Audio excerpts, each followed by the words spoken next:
Hey, how you doing? This is Adam Post. President Trump just erased Biden's pardons. AUTOPEN signature scandal explodes. Although a lot of people probably knew this was happening, apparently Joe Biden did not actually sign many documents that was claimed that he signed. He utilized what's called an AUTOPEN. An AUTOPEN is a device that allows you to put a signature in place without a human being actually taking a pen and signing a signature, like a stamp or like a computer printout. The problem is that legitimate? If the president directs the machine, it likely is legitimate. Why would it not be legitimate? If I pick up a pen, or if I point at a machine and say, sign my name, that probably is okay. However, did Biden actually do that? Did he have cognitive decline that prevented him from even being able to do that? Did he understand all the documents he was signing? Biden's own Justice Department found in an investigation in his handling of classified documents since all the way back to when he was a senator, to when he was a vice president, but his own Justice Department found in a credible investigation that he was incapable of standing trial due to his mental deficiencies. So could he operate the presidency appropriately? Well, that is a debate, but that's not this debate. This debate is, did Joe Biden actually use his own AUTOPEN to sign his own name? Or did other people, maybe his wife, maybe an aide, maybe someone we don't even know who they are, maybe one of those people were signing documents without Joe Biden's knowledge? Even if Joe Biden had the knowledge, did he have the comprehension? It is a legal question. And when you have the president of the United States currently saying, hey, I don't like this, something's wrong, the use of this signature was illegal, that's important. The president is not judge and jury.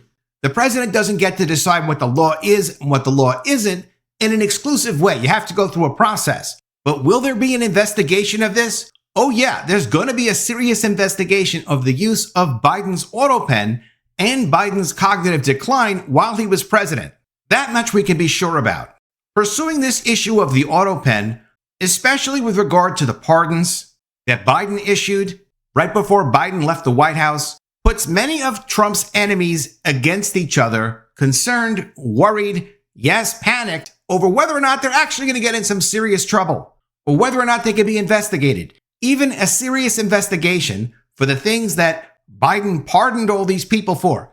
Fauci, Mark Milley, his family members, the January 6th committee. An investigation of those things is a tremendous burden on Trump's enemies. It also pits them against each other in a way because while they all would love for each other to have no problems, when each of them have problems, they start to have competing interests and work against each other. They also can't get together and figure out how they can sabotage Trump or come up with some other way to stop his moves in the presidency. It also creates leverage with the Supreme Court. Why? Well, it tells the Supreme Court, look, if you want me to pursue this to the ends of the earth with the AUTOPEN, then just don't help me with the other cases I have right now.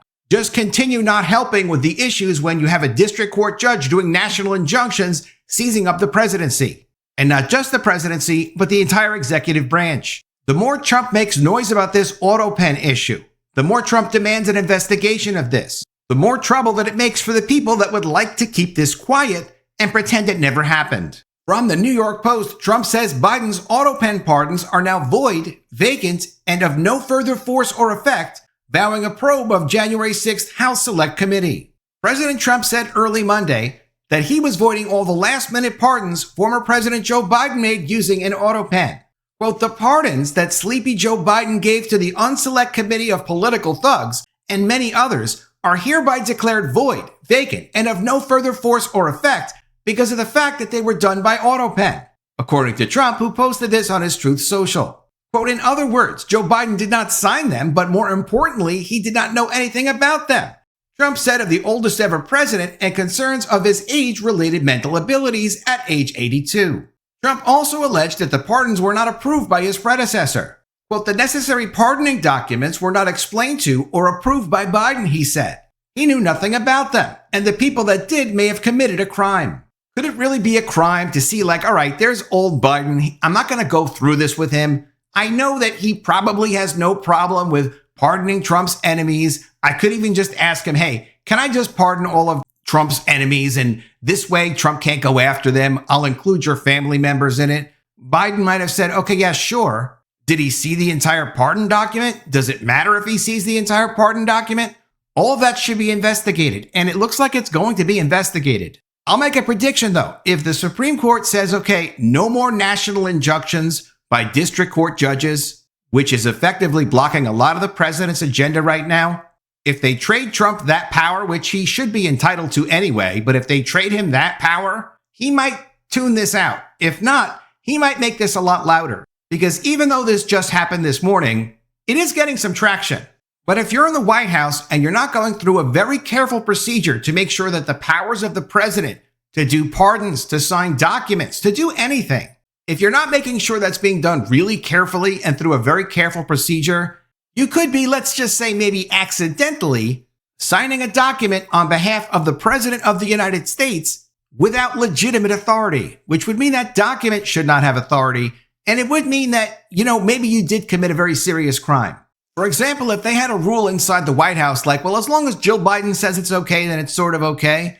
That's not really okay. Trump also warned that members of the former January 6th House Select Committee, or Unselect Committee, who Biden issued pardons to, would be subject to investigation at the highest level. Quote, therefore, those on the Unselect Committee who destroyed and deleted all evidence obtained during their 2-year witch hunt of me and many other innocent people should fully understand that they're subject to investigation at the highest level, according to Trump.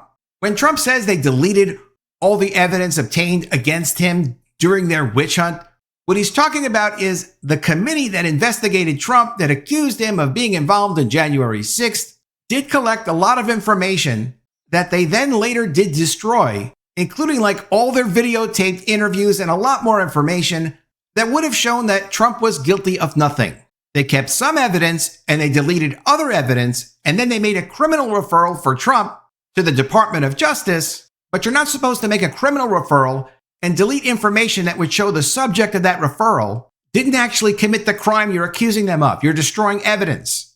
And that's more than just unethical. That just by itself could be criminal. Trump continues, and he makes the claim that the Unselect Committee members, the people that got the pardons, were actually the ones in charge of the AUTOPEN or arranging it so that they got the signatures. Is that possible? Yeah, it actually is possible. Quote, the fact is, they were probably responsible for the documents that were signed on their behalf without the knowledge or consent of the worst president in the history of our country, crooked Joe Biden. On the last day of his presidency, Biden issued a string of 11th hour pardons, including preemptive pardons to the former chairman of the Joint Chiefs of Staff, General Mark Milley, and Dr. Anthony Fauci. Milley has publicly called Trump a wannabe dictator and detailed his conduct around the deadly January 6th attacks during the House investigation. There has also since been testimony from Milley that has come out that has explained it looks like there was a deliberate delay in sending the National Guard to the Capitol, but it did not come from Trump. It looks like it came from Milley. A further investigation will show all the details. Meanwhile, Fauci, who served as Biden's chief medical advisor until his retirement in 2022, drew ire when he repeatedly dismissed the theory that the COVID-19 virus most likely leaked from a Chinese lab. It's since been discovered and acknowledged by the CIA that, it 99.9% chance did leak from that lab, and that Fauci was somehow involved in financing gain-of-function experiments that caused the creation of this thing. It gets complicated. Trump and other Republicans have accused Fauci of lying to Congress on key aspects of his response to the pandemic.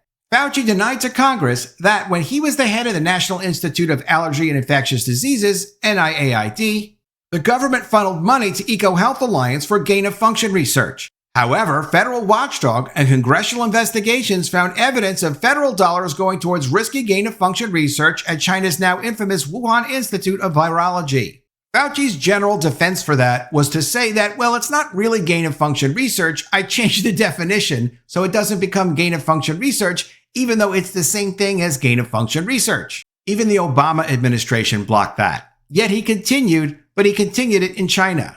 Trump was outraged after Biden issued the preemptive pardons, blasting the move as disgraceful and saying many are guilty of major crimes. It's unclear whether any court will take steps to void Biden's pardons over the AUTOPEN claims. And that's an interesting aspect about this. If one court in one district, which is where this would start, let's say in Washington, D.C., said, okay, no, I don't feel we should void these pardons. They look legitimate to me. We shouldn't even investigate this. Everything's fine. That's okay, that protects the people that were pardoned. But then there's an appeals court, and after the appeals court, there's the Supreme Court. All of this takes a lot of time. Things like that would not get decided overnight. In the interim, if it's the view of the President of the United States that these pardons were not legitimate, it would be understood that the normal thing to do would not be to wait to investigate this. You'd go ahead and investigate this, use the appropriate resources from the Department of Justice, pursue those investigations, which also would include speaking to everyone involved with the pardons, especially with what is being alleged here by President Trump. He's alleging that people were involved with creating their own pardons, so they'd have to be spoken to about this. And while maybe the Supreme Court in a year or 2 years might eventually say, no, we don't want to open this up, there's no questioning the legitimacy of the pardons, that's okay. But these people are going to be subject to investigations for at least a couple of years as the Department of Justice would sort through all of this. It's a very serious claim. And when a claim is serious, it does get dealt with in a serious way. Even the Hill is looking at this and saying, I don't know, this is serious. We better cover it from the Hill. And that's what a lot of these players on Washington actually look at. They look at the Hill. They look at Politico. Trump says Biden January 6th panel pardons, others void because of AUTOPEN. Aboard Air Force One on Sunday evening, Trump told reporters he thinks Biden's pardons are null due to the AUTOPEN. Quote, "It's not my decision. That'll be up to a court," he said. It's unclear whether any court will take steps to void Biden's pardons over the AUTOPEN claims. Last week, Missouri Attorney General Andrew Bailey suggested that dozens of executive orders signed by former President Biden were authorized with identical AUTOPEN signatures. And, quote, "If true, these executive orders, pardons, and all other actions are unconstitutional and legally void." Quote, "I am demanding the DOJ investigate whether President Biden's cognitive decline allowed unelected staff to push through radical policy without his knowing approval." And that is according to Missouri Attorney General Andrew Bailey. If you would ask me a year ago, is this something that would turn into a real problem? Is it possible that documents that Biden signed, executive orders, memos, pardons, could those be canceled as a result of an abuse of Biden's AUTOPEN, maybe by his wife or by one of his aides or even his son? A year ago, sure, I would have said, I think that's a little bit much. Probably it's not possible. But you know what? It's actually more possible than Trump getting rid of USAID the way he did, or firing around half of the education department, or essentially shutting down the CFPB, that whole separate agency. It's impossible to know what this administration can accomplish because they're so fast, they're so resourced, they're so well planned, they're so aggressive. There should be an investigation to see how was the AUTOPEN used in the previous administration. Was that legal? Was it not legal? If nothing else, there should be instructions as to what is and what isn't legal use of the signature of the President of the United States on any official documents from the White House. Let me know what you think of all this in the comments below. Always love to see your ideas. Please be sure you are subscribed to the channel. Click the bell for notifications, give me a thumbs up, and I'll see you again soon with another story. And if I don't see you, I will miss you.